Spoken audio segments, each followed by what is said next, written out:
Welcome to the Swimming from Home talk show. I'm here with Mike Litzinger, head coach of Notre Dame. Um, now, to get started, can you just take me kind of through your women's and men's ACC meets? And, that's kind of the last competition everyone had. Sure. Yeah. Yeah. We have felt that over the last couple of years, we've arrived into that upper echelon part of the ACC. As you know, it's an incredibly competitive conference with great athletes and really good coaches. So our goal has kind of changed over the last couple of years. We want to be competitive at that ACC level, no question about it. But we also want to focus on the NCAAs. And I believe we're in a league that you can finish fourth in the league, but you can still be a top 12 team in the country, right? So I really feel that when we talk as a team, we're not worried about placing. We're worried about let's get people to the meet and then move on and, go for that NCAA finish. And that's kind of the attitude that we've had on both of these men's and women's championships this year. And, our women have really done a nice job climbing from seventh my first year at Notre Dame. We were fourth last year. We had a great senior class that led us a year ago. Very young this year, but we battled to a pretty good finish this year. We were fifth by a little bit, carried by some great diving and a couple of really strong freshman performances. But at the end of the day, we were going to get 6 or 7 women to the meet, and we were ready to go for that piece of it. The same thing with the men. We started off in 7th place my first year. We went as high as 3rd. We had not a great meet a year ago, so we were focused on performing a little bit more holistically as a team. And of course, we had a fantastic men's meet with Zack, Aidan kind of really coming of age. Went into events, freshman of the year, Jack Hogland, and the supporting cast of relay swimmers, backstroker Jack Montesi, really doing a great job. So we were primed. And of course, if you would have scored the NCAA meet out, we would have been 14th. So I think we're taking our steps in the right direction and kind of adjusting our goals as we go along. But ACCs are always fun. Mm-hmm. Now you mentioned Zack Aidan, and I would like to sidetrack just a little. Sure. I was just curious as to how, someone like him who was from San Antonio, so just down the road from me, I'm in Austin. Sure. He was a pretty top level recruit. What was the recruiting process like for him, and what do you think he saw in Notre Dame? Yeah, well, Zack, I think he values the academic experience and the swimming experience. Coach Aaron Bell, who was our main recruiting coach for Zack and certainly works with him on a daily basis here at Notre Dame, identified him early, had some great conversations with him. We set up a trip to visit Zack. I actually knew Zack's coach, Lou Walker, at Alamo area. He's now retired, but when he was a head coach at Syracuse, and I knew Lou as a high school swimmer when I was in upstate New York, and had an opportunity to work with Lou throughout early in my coaching career. So we had a relationship there, and we ended up visiting Zack and his parents, and we sold Notre Dame to them. And I think Zack really kind of appreciates that balance that we have and believed in what we were trying to do. And, as well as once you get 1, you get 2, right? And you get 3 and you get 4. And we promised we'd surround him with a really great training group, and we've done that. And I think we've seen the fruits of those labors now. But Zack's a Notre Dame guy. I think he really appreciated it, and he's found a home. Yeah. And could you talk a little bit about what that training group has been like now that he's been there for a couple of years?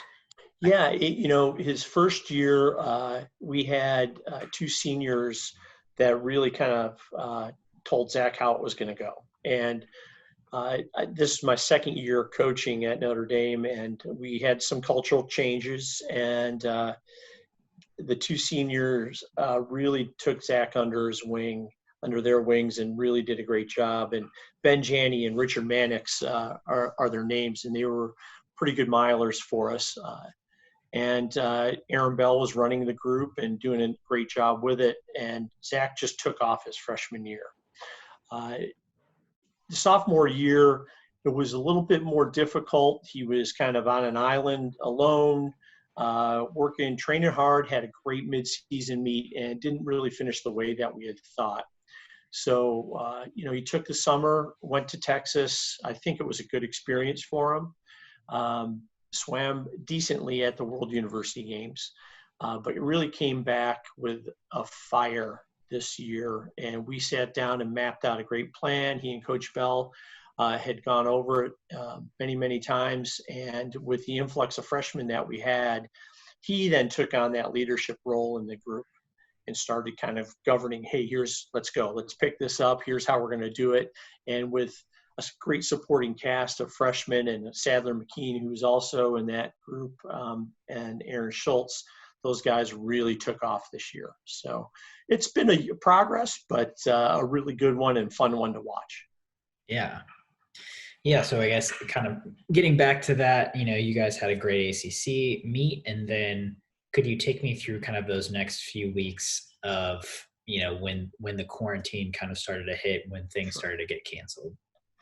Yeah, post ACCs was, kind of call it a little bit decompression, because after, 4 days of racing, you want to kind of pull back a little bit and refresh and let the system recover.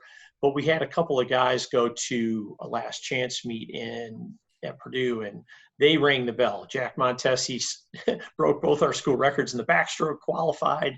Our medley relay went 2.5 seconds faster, went 3:06, and we got two flyers in, and breaststroker went faster. So we probably had a world record type of last chance meet, but Yeah. So we were really high the week, right? The week leading into the quarantine announcement and the cancellations of the NCAA. So our guys were fired up, and of course the women were preparing to leave, and at 3:00, we usually dive in the water, but I got called to an athletic department meeting where they announced the cancellation of the championships. So my first contact with the team that Thursday afternoon was, all right, we're going to sit down. Here's the plan. We got to fly you guys home tomorrow morning. And, it was quite a shocking end for our seniors. They were, truly disappointed they couldn't finish the year out.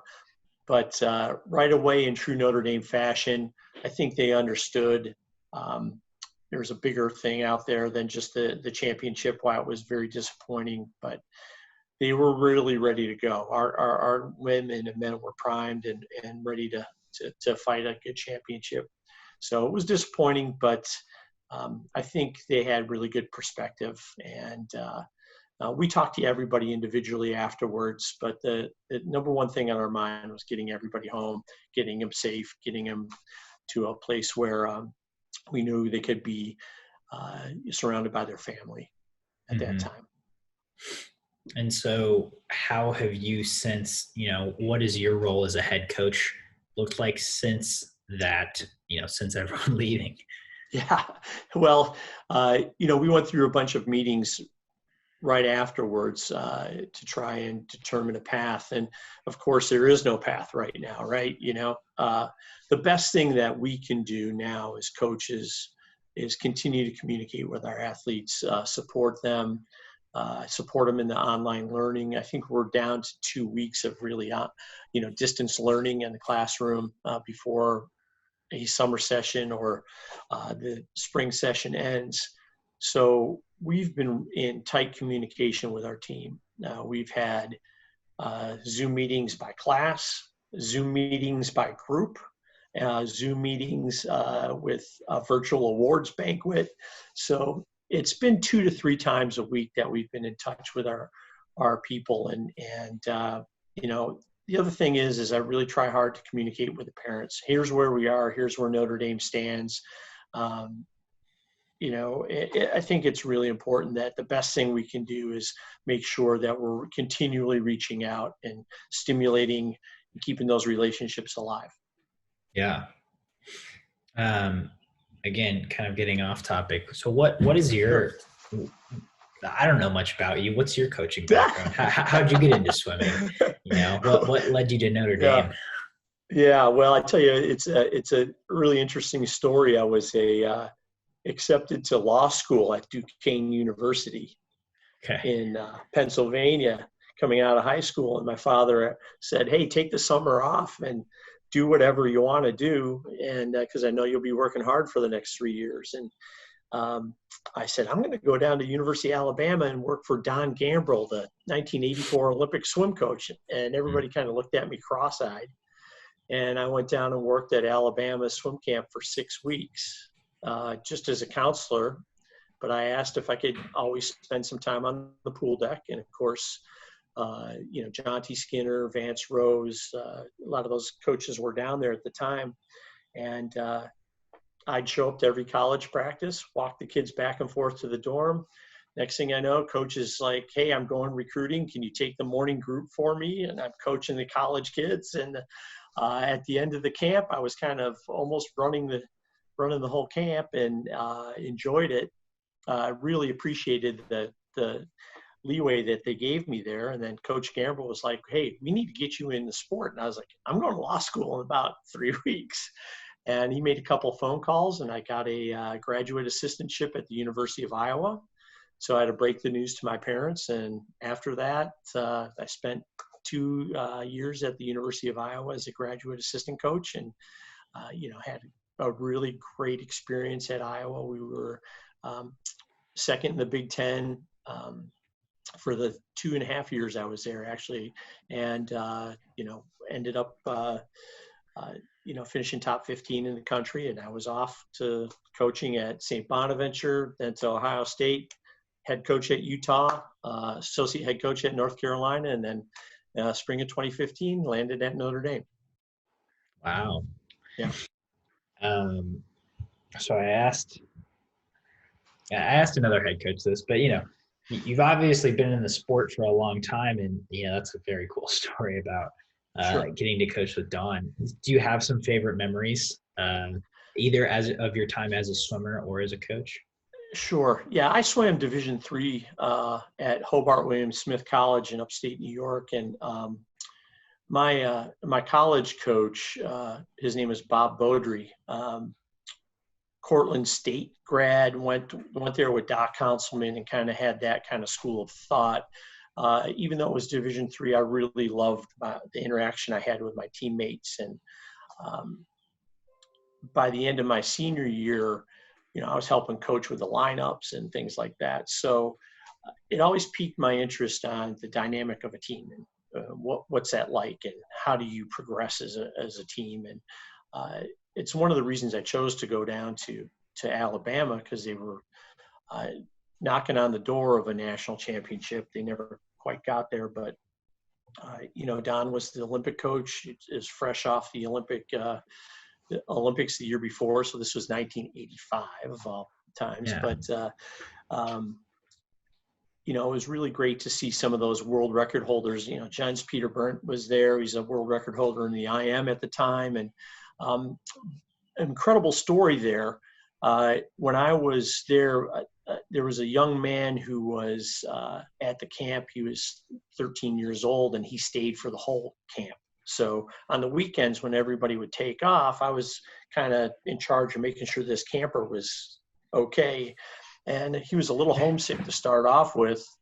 So I put up a couple of Nerf hoops, and we played full court Nerf hoops in the hallway. And that young swimmer's name was Eric Namesnick. So Eric Oh, wow. and I developed this great relationship over the years. And of course, sad to see him, not on this earth anymore, and thoughts and prayers are with his family. But it was great to really, watching Eric develop as an athlete, hang around those coaches. Ray Buzzard's another guy I used to work swim camps with every summer. I was single for a long, long time, and able to just take off in the summers and work swim camps. So I was everywhere from Notre Dame to Michigan to, Tennessee to all over the place. So I wanted to gather as much knowledge as I could. And Ray Buzzard is one of those guys that brought a football mentality to swimming, and he was a hell of a technician. And all my stroke progressions kind of have traveled through the Tennessee and through the Alabama experiences, because those guys really knew what it was like to build a stroke.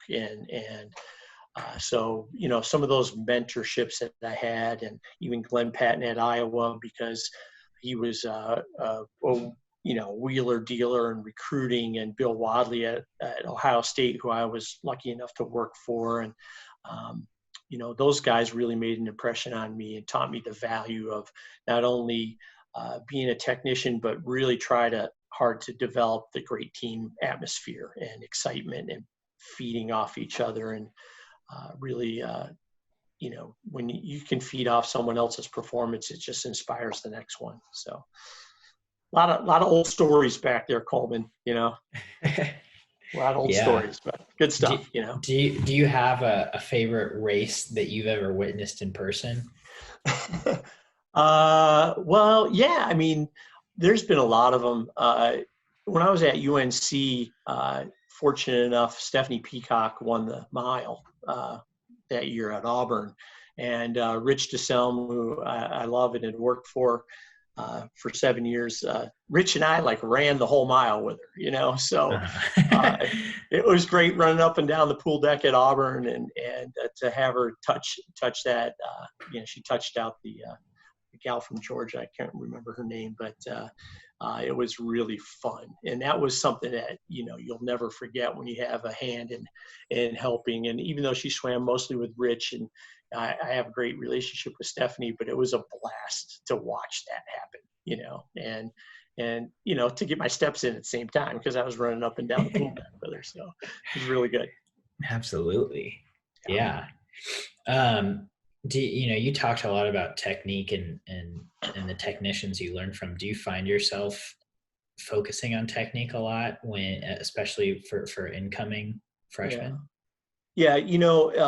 I think as a head coach, you always would want to do more. And I know I always want to do more. Your position changes a lot when you go from assistant to head, and you're responsible for everybody then. And I coached the middle distance stroke group. So that's a very large group, flyback breasts, some IMers, some sprint kids.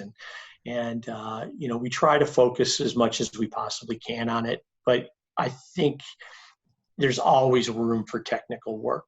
And I always find myself at the end of the year saying, wow, those are really good things. We did some really awesome things, and we built some great underwater swims, and we built some good turns, but I always think there's more to do. And you learn from everybody that you coach, because you see one kid do it perfectly one way, and then you'll see another athlete come in and make you think about, well, wow, I never really thought about the way that, this person's head position is, or how's their kick driving the stroke, or where their hands are. The other night on, the NBC channel, they're redoing a lot of the Olympics, right? I'm sure you're watching it.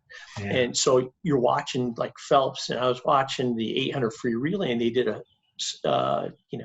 freeze frame of him, and how many people really recognize the fact that both your hands, if you're really catching water in the freestyle, both your hands are right out front in the same spot, right? Almost, and Kevin McNamee, a coach I used to work with at St. Bonaventure, fantastic technician as well. He always just called it the third quadrant of crawl stroke, right? So you break it up into 4 quadrants, and I was like, there it is, the 3-quadrant crawl, I got to get back to that. So there's always more to do, but we do have some standards here, and we try to teach some basic things about stroke count in the wall, or head down position, or some key things that we do, especially with butterfly and breaststroke. And it's really important that we continue to focus on that and develop younger swimmers. Yeah. You mentioned, you learn from every swimmer. Has there been a swimmer or a couple swimmers that have been the most influential to you in terms of your technique theory? Yeah, I mean, so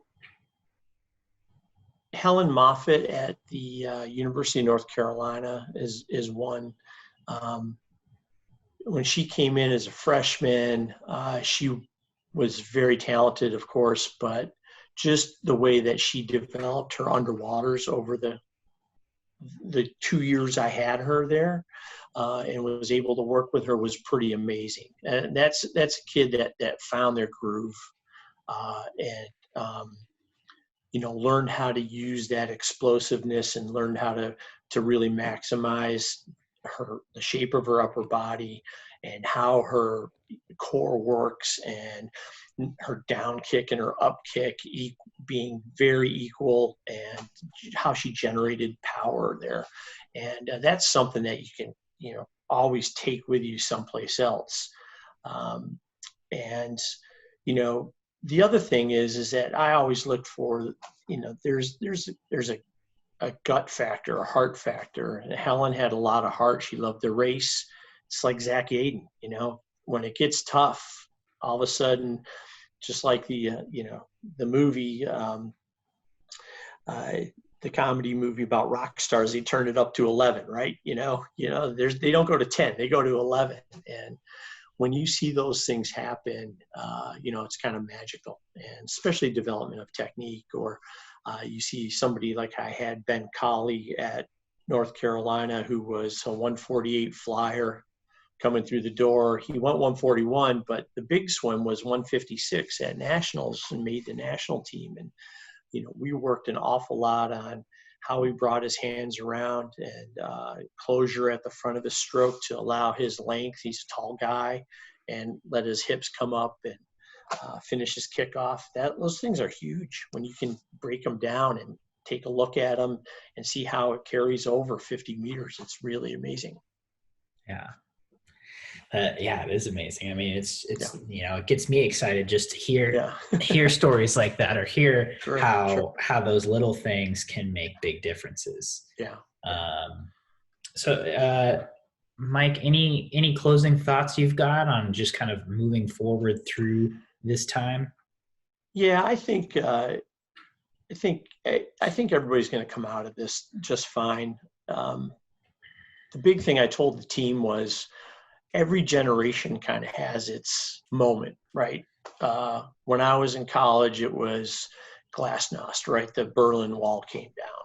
And then I remember being on the pool deck at St. Bonaventure when the radio went off, and we found out that it was the first Iraqi war, right? And that kind of jarred a lot of the younger generation. And what was that? Because all of a sudden, you're seeing stuff on television that you've never seen before.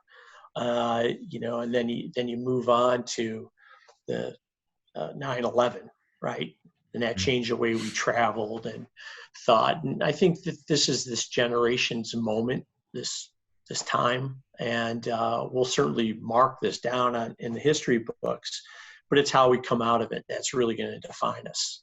And I think, especially the swimming community and the coaching community, I think we're all smart enough and have good enough perspective that we can come out better than we entered this thing. It's a lot of time to have introspection, do some reading, do things like we're doing right now, talk, and find a way to build character and a little bit more of perseverance as we come out of this thing. So that's kind of my message to the team at this point. But, I think that we're in a really great sport, and some things that happen to us don't happen to normal people out there. So I really love to have the opportunity to work with young people, to try to give back as much as we can, to work with my fellow coaches, and to advance the sport, kind of like you're doing with these shows. Well, that's high praise. Thank you so much, and thank you for your time, Mike. Yeah, Coleman, I really appreciate it. Thank you.